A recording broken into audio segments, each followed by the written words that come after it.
Now a slow pass by Mark here, bringing the aircraft a little closer for you. At a slow speed, under 200 knots, so he's got the flaps down, good photographic opportunity.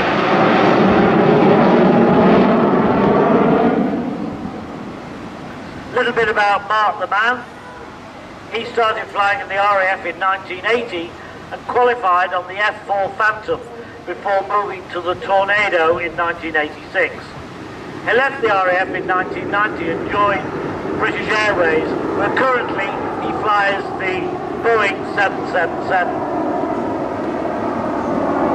Got plenty of experience on all sorts of interesting small piston types, but most unusually he actually also has time flying a Gannet T5. Farring Gannet was a twin-engined trainer with anti-submarine aircraft with contra-rotating props. Very unusual airplane. Not many pilots have flown one of those, I would have thought.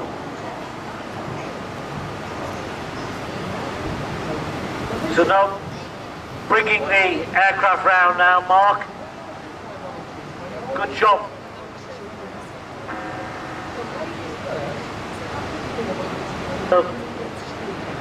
Good shot for those on from overhead. As he pulls the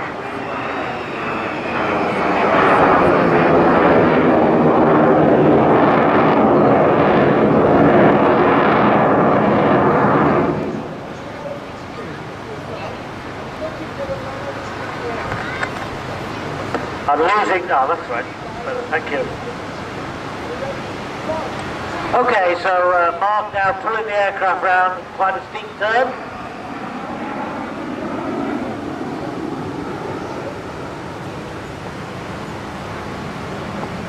Of course, aircraft such as this have brought jet flying to private pilots, really, since the demise of the Jet Provost as a training aircraft for the Royal Air Force. These aircraft are now being on the private market. According to Mark's notes here, there are 11 strike masters flying in the world, and there are certainly quite a few Jet Provosts on the Unity display circuit.